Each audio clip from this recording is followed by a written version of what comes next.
Abordons à présent la programmation objet sous Excel. Nous allons tout d'abord présenter ce qu'est la programmation orientée objet, puis le modèle objet Excel. Alors, je vais ouvrir ici le fichier programmationobjet.xlsm qui se trouve dans les ressources de cette vidéo. Alors Excel, enfin VBA plutôt, d'Excel est un langage de programmation orienté objet. Ceci étant, il ne dispose pas de toutes les fonctionnalités des langages objets, mais il répond à un certain nombre de caractéristiques liées au langage objet, orienté objet.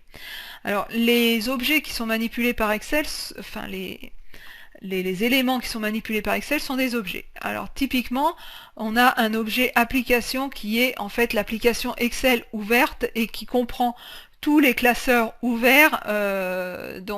Ici, le seul classeur ouvert, c'est programmationobjet.xlsm, qui est un objet. Cet objet classeur comprend des objets feuilles ici qui sont répertoriés à ce niveau-là, donc toutes ces feuilles. Ces feuilles comportent des plages de cellules range et une plage de cellules comporte des cellules. Donc on peut dire que Excel est un langage orienté objet et que les objets sont organisés de manière hiérarchique comme des poupées russes, application, classeur, feuilles, et plage de cellules et cellules pour aller jusqu'au plus petit objet d'Excel. Alors, sachant que chaque objet va également avoir un parent, c'est-à-dire que l'objet parent ou son conteneur, pour une cellule, c'est le range, c'est la plage de cellules. Pour la plage de cellules, c'est la feuille. Pour la feuille, c'est classeur, et pour le classeur, c'est l'application. Tous les objets qui sont de même nature vont constituer des collections. Par exemple, ces cellules-là constituent une collection de cellules, en même temps constituent un range. Ce range-là plus ce range-là constitue une collection de ranges.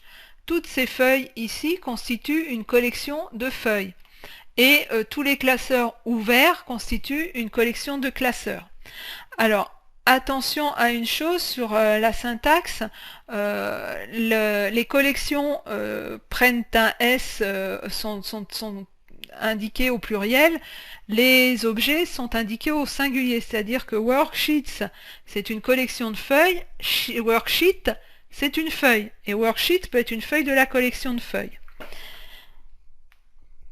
Les objets disposent de caractéristiques, de propriétés qui permettent d'avoir un certain nombre d'aspects. Donc les propriétés par exemple d'une feuille, c'est son nom, la couleur de son onglet, de l'onglet, etc., etc. Elles ont également, les objets ont également des comportements ou des actions, en tous les cas ce qu'on appelle en langage objet des méthodes. Par exemple, si je fais ici, si je clique sur cette feuille, j'active cette feuille et donc c'est une méthode qui permet d'activer cette feuille.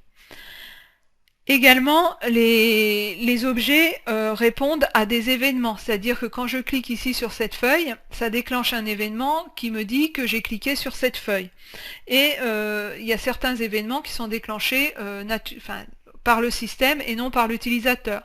Par exemple, si je quitte ici le classeur, en plus de quitter le classeur, il va y avoir des événements système qui vont se déclencher, par exemple, avant de quitter le classeur. Et ça, c'est pas l'utilisateur qui le décide, c'est bien le système qui dit je déclenche quand je quitte le classeur un événement avant de quitter le classeur. Ces événements vont permettre de faire des actions à chaque fois qu'un utilisateur va faire une action. C'est-à-dire que ça va permettre de reconnaître que l'utilisateur a fait une action, par exemple qu'il a cliqué ici, et le fait d'avoir cliqué ici, ça me dit cette feuille-là, elle est devenue active, donc il y a un événement qui dit que la feuille est devenue active, et ça va me permettre de, par exemple, faire une action particulière. Donc les événements, c'est très important au niveau de ces objets. Il est possible de créer des objets de même nature, et donc ces objets qui permettent de créer d'autres objets, ce sont des classes. Donc par exemple, on peut créer un nouvel objet cellule et cette cellule, à partir de la classe cellule, donc de l'objet de modèle cellule, va hériter de toutes les caractéristiques de l'objet parent, de l'objet qui a permis de le créer. Alors on va voir le modèle objet d'Excel. Donc ici on va ouvrir dans les ressources de votre vidéo le fichier collection.png. Je vais grossir un petit peu, voilà, pour que ça soit plus lisible. Donc comme je l'ai déjà précisé, donc on est sur un modèle objet hiérarchique, et ici on voit bien que application, on a une hiérarchie ensuite qui descend à ce niveau-là. Alors qu'est-ce qu'on retrouve ici dans le modèle objet? On va retrouver ici des collections. Donc toutes les collections, ce sont toutes les lignes qui sont en gras et avec au pluriel. Et tous les objets, c'est ce qu'on retrouve en italique au singulier. Alors, l'objet application, donc c'est l'objet, c'est Excel qui est ouvert. Donc ça, c'est l'objet application. Ensuite, dans cette, on va avoir l'objet par exemple VBE.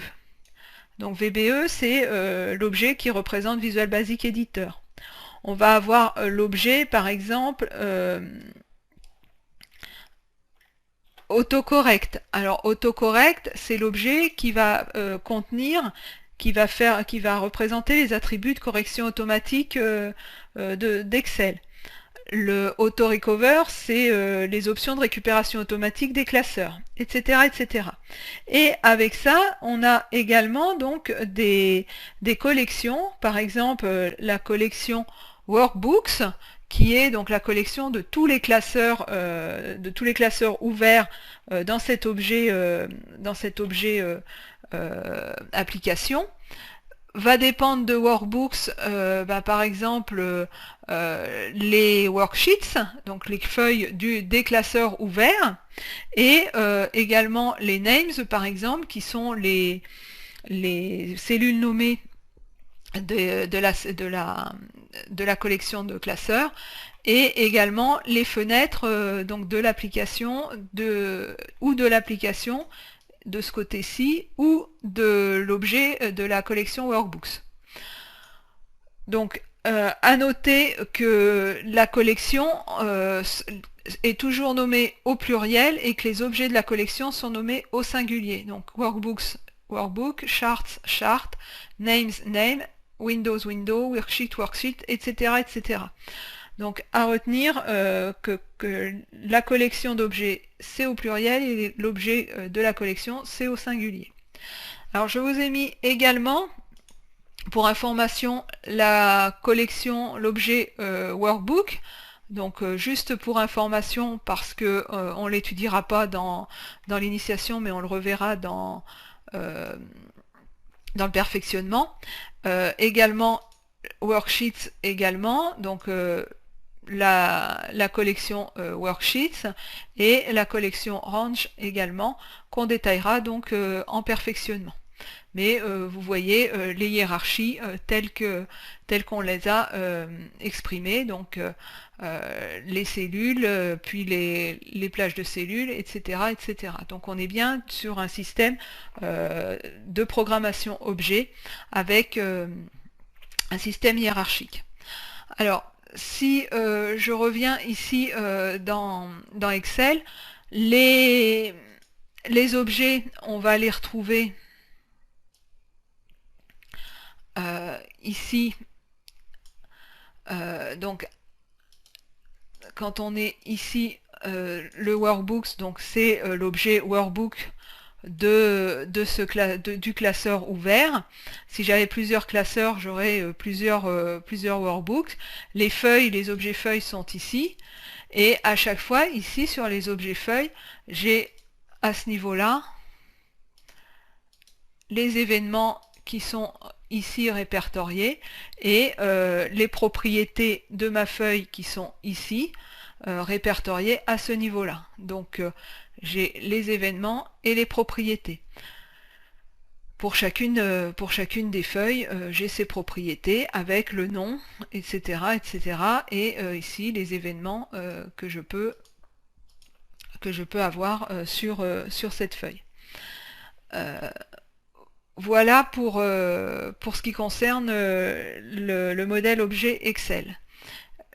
Je vous retrouve sans plus attendre dans un nouveau chapitre de cette formation.